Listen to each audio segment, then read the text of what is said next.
Drama besar kembali mengguncang MotoGP. Marc Marquez bersenggolan dengan pembalap tim Valentino Rossi hingga keluar lintasan di Asen. Banyak yang menunggu amarah Marquez, tetapi respon sang juara dunia justru di luar dugaan. Apa sebenarnya yang terjadi?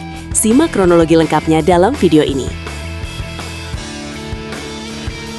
MotoGP Belanda 2026 di sirkuit TT Assen menghadirkan banyak drama yang memengaruhi persaingan perebutan gelar juara dunia. Salah satu momen yang paling menyita perhatian terjadi ketika pembalap Ducati Lenovo Marc Marquez terlibat insiden kontroversial dengan Fabio Di Giannantonio dari Pertamina Enduro VR46 Racing Team, tim yang berada di bawah naungan legenda MotoGP Valentino Rossi. Insiden tersebut terjadi saat kedua pembalap tengah bertarung sengit memperebutkan posisi pada paruh kedua balapan. Kontak di tikungan terakhir membuat Marc Marquez keluar lintasan hingga masuk ke area kerikil.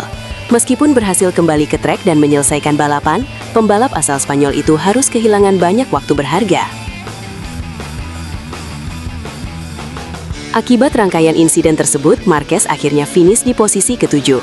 Sebelumnya ia sempat berada di urutan ke-6, namun harus kehilangan satu posisi setelah dinyatakan melampaui batas lintasan dengan memasuki area hijau di salah satu tikungan Asen. Hasil tersebut membuat Marquez pulang dari Belanda dengan perolehan poin yang jauh lebih sedikit dibandingkan dua seri sebelumnya di Hungaria dan Republik Ceko, ketika ia tampil dominan dan sukses meraih kemenangan. Meski demikian, hasil finish ke-7 sebenarnya masih bisa dianggap cukup positif jika melihat banyaknya drama yang terjadi sepanjang balapan. Beberapa rival utama dalam perebutan gelar justru mengalami nasib yang lebih buruk. Marco Bezzecchi gagal membawa pulang poin maksimal setelah terjatuh di awal balapan. Padahal sepanjang akhir pekan, pembalap Italia itu tampil sangat kompetitif dan berpeluang mengoleksi poin besar. Sementara itu, rekan setim Marquez di Ducati Lenovo, Francesco Bagnaia, harus mengakhiri balapan lebih cepat akibat masalah mekanis pada motornya. Pedro Acosta juga gagal menyelesaikan lomba setelah mengalami kendala fisik yang memaksanya kembali ke pit sebelum finish. Di tengah banyaknya pembalap yang mengalami masalah, Marquez memilih pendekatan berbeda. Ia mengaku sejak awal memang tidak datang ke Asen dengan target memenangi balapan, melainkan berusaha mengamankan poin sebanyak mungkin sambil menghindari cedera. Strategi tersebut sempat berjalan cukup baik. Pada awal lomba, Marquez berhasil naik ke posisi 3 besar setelah memanfaatkan persaingan ketat para pembalap di depannya. Ia kemudian terlibat duel menarik dengan Pedro Acosta sebelum akhirnya disalip Francesca Bagnaia. Namun, puncak drama terjadi ketika dirinya bertarung melawan Fabio Di Giannantonio. Keduanya saling beradu kecepatan hingga memasuki tikungan terakhir. Dalam duel yang berlangsung sangat ketat tersebut, terjadi kontak antar motor yang membuat Marquez terdorong keluar lintasan menuju area kerikil. Insiden itu langsung mengingatkan banyak penggemar MotoGP pada peristiwa kontroversial di Asen tahun 2015 saat Marc Marquez dan Valentino Rossi bersenggolan pada lap terakhir. Bedanya, kali ini posisi keduanya seolah berbalik. Jika dulu Rossi keluar lintasan saat bertarung dengan Marquez, kini justru Marquez yang mengalami nasib serupa ketika berduel dengan pembalap dari tim milik Rossi. Meski insiden tersebut memicu perdebatan di kalangan penggemar, Race Direction memutuskan tidak memberikan hukuman atas kontak yang terjadi. Fabio Di Giannantonio hanya dikenai penalti karena dianggap memotong tikungan, bukan karena bersenggolan dengan Marquez. Menariknya, Marc Marquez memilih untuk tidak memperpanjang polemik tersebut. Juara dunia bertahan itu menerima keputusan Race Direction dan enggan melontarkan kritik kepada rivalnya. Itu adalah insiden balapan.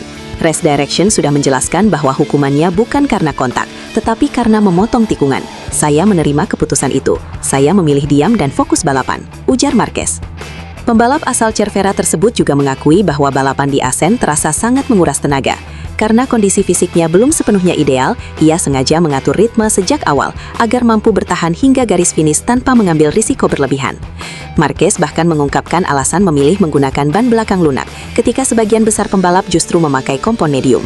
Menurutnya, pilihan tersebut merupakan strategi terbaik mengingat kondisi fisiknya yang tidak memungkinkan memaksimalkan performa ban medium sepanjang balapan. Selain membahas jalannya lomba, Marquez juga memberikan pujian kepada sang adik, Alex Marquez, yang mampu finish di posisi kelima meski belum berada dalam kondisi fisik terbaik. Ia menilai Alex tampil sangat cerdas dalam mengatur kecepatan sepanjang akhir pekan dan kembali membuktikan kualitasnya sebagai salah satu pembalap terbaik di grid MotoGP saat ini. Kini perhatian Marc Marquez langsung tertuju ke seri berikutnya di Sachsenring, sirkuit yang selama ini dikenal sebagai salah satu lintasan favoritnya. Meski meninggalkan Assen dengan selisih 40 poin dari pemuncak klasemen Jorge Martin, Marquez masih optimistis peluang mengejar gelar dunia tetap terbuka. Dengan karakter Sachsenring yang sangat sesuai dengan gaya balapnya, Marc Marquez berharap bisa kembali tampil kompetitif dan memangkas jarak poin dalam persaingan perebutan gelar MotoGP 2026.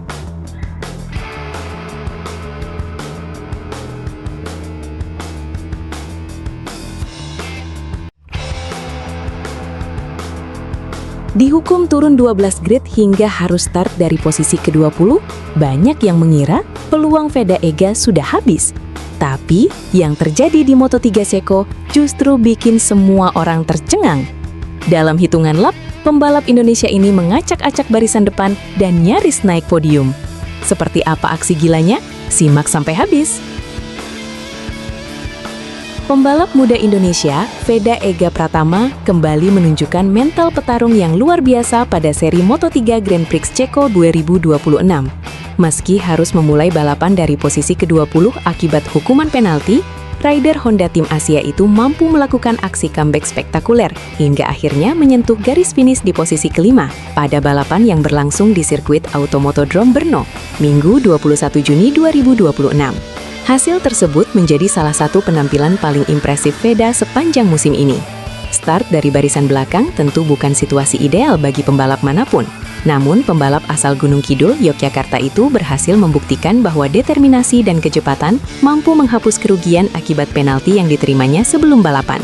Sebelumnya, Veda sebenarnya memiliki posisi start yang jauh lebih baik. Namun, hukuman turun 12 grid membuatnya harus memulai balapan dari urutan ke-20. Sementara itu, David Almansa berdiri di pole position dengan ambisi meraih kemenangan di Brno.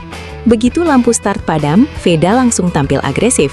Ia melakukan start yang sangat baik dan berhasil melewati banyak rival hanya dalam satu putaran pertama. Saat lap pembuka berakhir, Veda sudah melonjak hingga posisi ke-11, sebuah peningkatan 9 posisi yang langsung menunjukkan keseriusannya mengejar rombongan terdepan. Di depan, Maximo Quiles sempat memimpin jalannya lomba.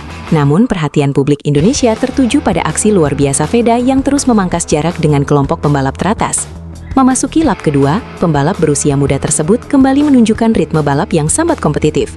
Ia sukses naik ke posisi ke-9 dan tetap mampu menjaga kontak dengan rombongan depan yang saling berebut posisi. Momentum positif terus berlanjut pada lap ketiga. Dengan keberanian saat pengereman dan akselerasi keluar tikungan, Veda berhasil memperbaiki posisinya menjadi ke-7. Kecepatan motornya terlihat semakin kompetitif seiring berjalannya balapan. Puncak aksi comeback terjadi pada lap kelima. Veda terlebih dahulu berhasil melewati Casey O'Gorman untuk naik ke posisi ke-6. Tak berselang lama, ia kembali melakukan manuver bersih saat menyalip pembalap Malaysia, Hakim Danish, sehingga berhasil merebut posisi kelima.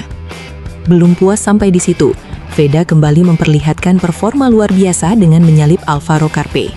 Manuver tersebut membuatnya sempat menempati posisi keempat dan membuka peluang untuk ikut memperebutkan podium jika mampu mempertahankan kecepatannya hingga akhir lomba. Namun balapan Moto3 memang terkenal sangat ketat. Selisih waktu antar pembalap yang sangat tipis membuat posisi terus berubah hampir di setiap tikungan. Memasuki 3 lap terakhir, 6 pembalap terdepan masih berada dalam satu rombongan besar yang saling menyerang.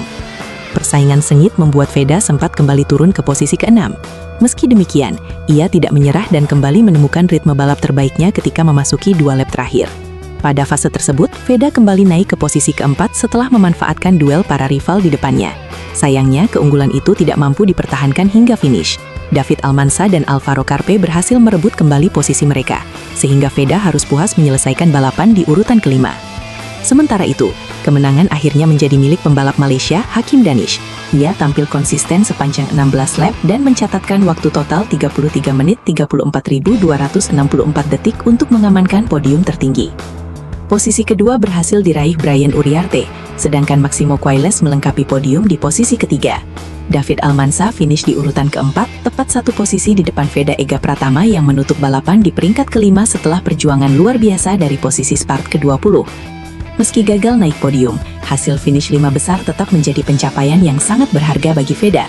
Tambahan poin penting membuat pembalap Indonesia tersebut kini mengoleksi 82 poin dalam klasemen sementara Moto3 musim 2026. Perolehan tersebut masih menempatkannya di jalur persaingan papan atas.